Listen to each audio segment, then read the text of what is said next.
Hello, hello, this is Simone. Welcome to my final episode of creating this Mini Daisy Dori insert. It is a list that I compiled in February. The challenge was hosted by Alissa Fast, and I will link her information below. The Mini Daisy Dori, in case you don't know, is a traveler's notebook insert for passport size traveler's notebooks from Coco Daisy, and they are 5 by 3.5 inches, 5 inches high and 3.5 inches wide.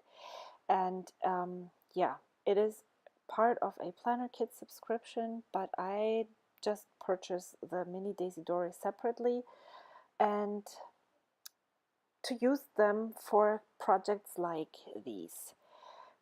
Unfortunately, I'm still stuck with my very first project like this, but I want to start several others that I have in my mind, and I can't wait to start them. So yes, I will do that, definitely when I'm done with this list.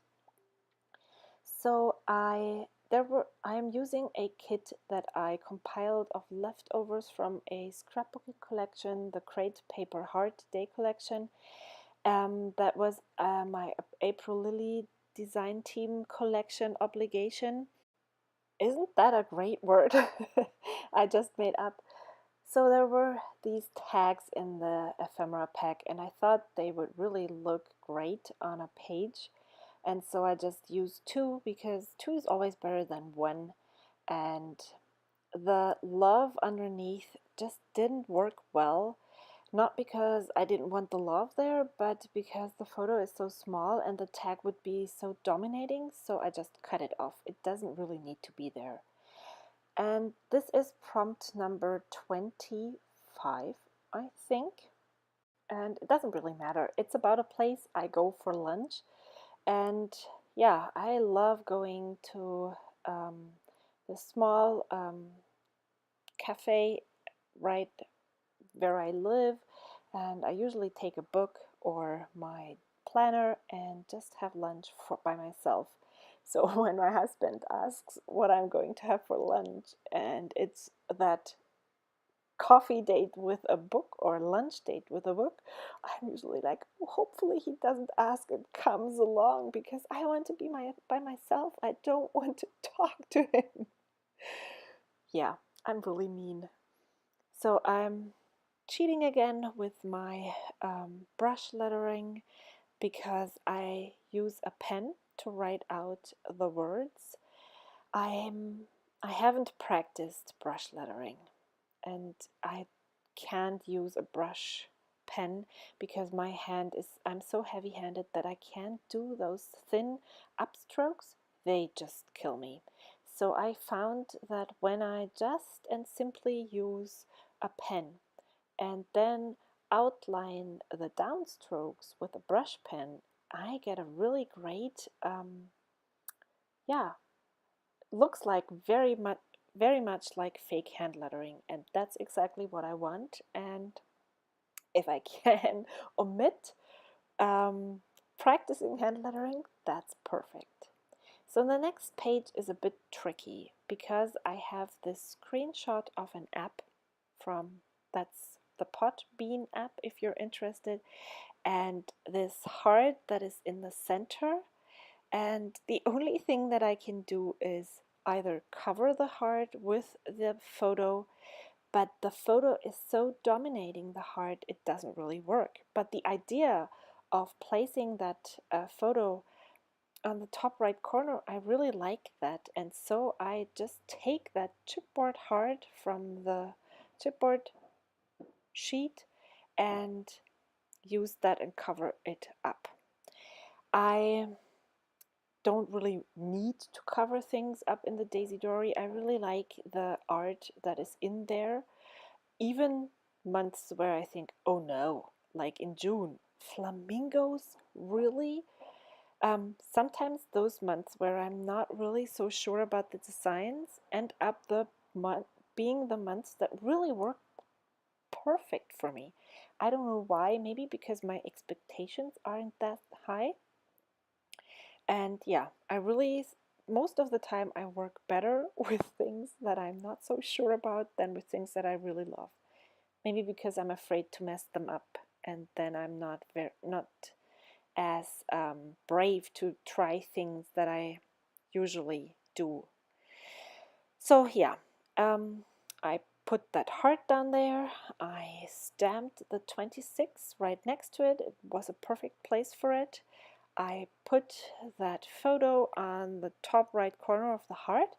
And now I decide that the page design is much better when I start above, writing above the line, just because the bottom part of the page is so dominating that if I would restrict the writing to the part underneath the red divider line, it just wouldn't have the right balance.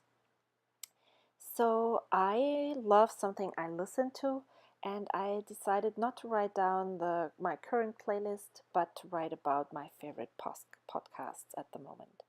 The next prompt is prompt number 27. Again, I really like Simon.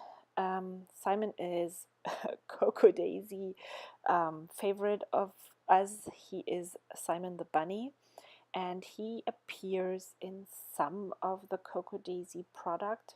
There is mostly, over the past couple of years, Simon the Bunny has made a major appearance in the February kits, and now they started hiding him. So he is so small that if you didn't like him, you could easily cover him up, or you might not even see him in the book. And it's really fun to look through the Daisy Dori inserts and search for Simon the Bunny. But with this photo, it's something I don't know what it's called, something with nature, because this is definitely about all the pretty blooms that I find here all year long. It just didn't work, and so I didn't have a problem covering him up because I know I will. I can stamp him. I have several Simon stamps, and the design of this page just worked better with him being covered up. Again, I'm using that chipboard trick that I told you in several episodes before. I take off the first layer of the chipboard embellishment, which is the design, and then I just use glue and stamp it down. Um, and glue it down. Oh, it's my favorite season, and it is spring, definitely. Everything starts new, and we can all see blooming things everywhere, and I love spring. And since February only has 28 days, at least in 2017, this is the last prompt, and I didn't realize, I didn't like the last prompt that Alissa had in her list, and I gave myself the freedom of um, choosing something else if I wasn't able to work, if it wasn't working for me. And so I decided to use that photo. I had taken it before somewhere else. It was a leftover photo, but it had a little story to it. And so I thought it would be perfect as the last prompt in this booklet. However, the prompt was I love something old, and I actually already have a prompt that is called I love something old in this book. But yeah, since they are two different things and there's so many old things that I love, I don't really care that there are two different old things in my book now. So this is I don't even know the English name for this. Um, it's a small pitcher for milk, and my granddad brought that from the GDR when it was still the GDR. His he gems from the area that was the GDR, and he visited his parents, and you had to change your money, and you weren't allowed to bring it back, so you had to spend it over there. And he often brought home ceramics, towels, all of this crazy stuff because he needed to spend the money. And this is one of the pictures he brought back. And I still have it, and I just love it because it reminds me so much of my grandparents. So, which actually, this is another idea for a mini album that you could do. Journal about all the things you have that remind you of your family, things in your house that you treasure and love because of somebody. So, yeah, I'm done. Oh no, the heart is missing. I will be back with a flip through next week, and then I will start another mini album project. I'm excited. I hope you will join me. Bye.